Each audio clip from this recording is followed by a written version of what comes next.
penyanyi reggae. Jadi kita bisa lihat bahwa ini kebudayaan dunia yang dimanfaatkan di situ, informasi tentang manusia, termasuk keajaiban-keajaiban itu. Kok ada manusia sedang berkomunikasi dengan burung gitu? Ini kan menunjukkan bahwa ada orang bisa berkomunikasi dengan hewan kan gitu. Nah ini hanya bisa Nabi Sulaiman yang bisa bicara dengan burung. Nah itu ada di Al-Quran dikatakan bahwa Nabi Sulaiman bisa bicara dengan burung. Nah salah satu tentara Nabi Sulaiman ini kan burung, namanya Hudhud. Nah itu ada reliefnya Hudhud lagi memperhatikan seorang wanita di stupa di Buko itu. Nah itu ada ayat yang mengatakan.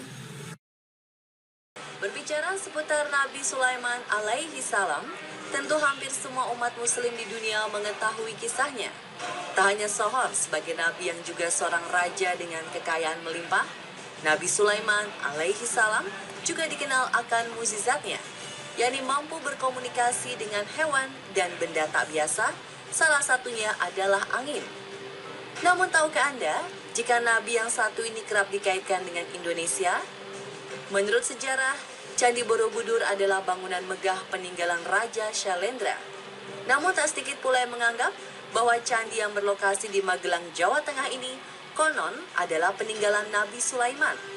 Tak sekedar mereka-reka, bermacam jejak sejarah pun muncul menjawab keraguan itu meski belum dapat dipastikan kesahihannya.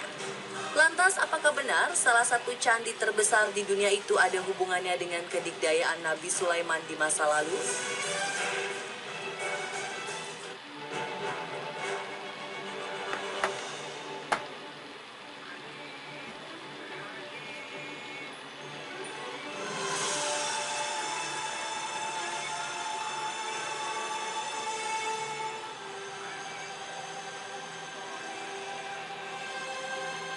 Tentu sangatlah sulit untuk menghubungkan Nabi Sulaiman dengan Candi Borobudur karena keduanya memiliki kontradiksi dan Borobudur adalah Candi Buddha. Namun seorang pakar menyatakan bahwa ada banyak bukti yang menguatkan bahwa candi ini memanglah peninggalan putra Nabi Daud alaihi salam. Apa sajakah itu? Bisa saja ada cerita Buddha di situ, ya kan? Tapi kan tidak semua, hanya 12% kan. Oh, ini seluruh dunia ada di situ dimanfaatkan kejadian-kejadian itu. Seperti manusia yang berambutnya kayak dipelintir gitu ya, kayak penyanyi reggae. Jadi kita bisa lihat bahwa ini kebudayaan dunia yang dimanfaatkan di situ, informasi tentang manusia. Termasuk keajaiban-keajaiban itu. Kok ada manusia sedang berkomunikasi dengan burung gitu. Ini kan menunjukkan ada orang bisa berkomunikasi dengan hewan kan gitu. Nah ini hanya bisa Nabi Sulaiman yang bisa bicara dengan burung. Nah itu ada di Al-Quran dikatakan bahwa Nabi Sulaiman bisa bicara dengan burung. Nah salah satu tentara Nabi Sulaiman ini kan burung, namanya Hudhud. Nah itu ada reliefnya Hudhud lagi memperhatikan seorang wanita di stupa di Buko itu. Nah itu ada ayat yang mengatakan, perhatikan apa yang mereka kembalikan. Ya, itu adanya. Jadi semuanya itu menunjukkan bahwa ini peninggalan Nabi Sulaiman.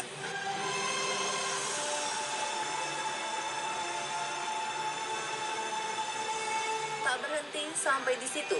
Teori lain menyebutkan bahwa Nabi Sulaiman ternyata meninggal di Indonesia.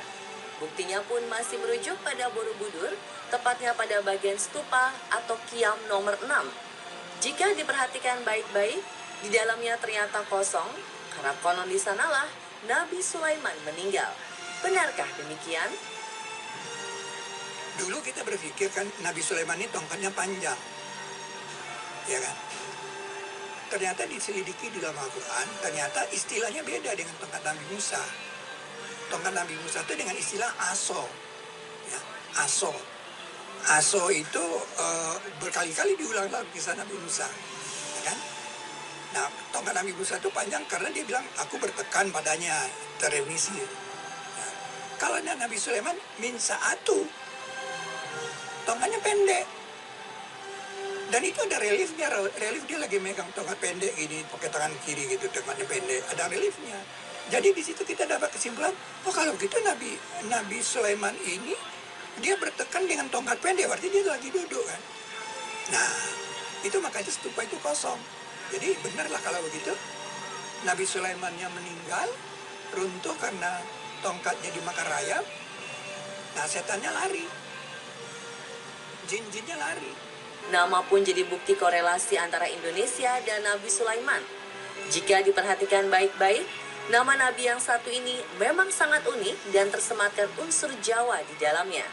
Misalnya, awalan Su dan akhiran Man yang merupakan ciri khas nama orang Jawa di masa lalu. Faktanya, memang hanya Nabi Sulaiman lah yang memiliki nama awalan Su. Iya, Sulaiman itu kan berasal dari Sulaiman. Coba kita tanya sana, Sulaiman. Banyak sekali di Jawa ini yang mengindikasikan nama Sulaiman itu Sulaiman dia Sulaiman.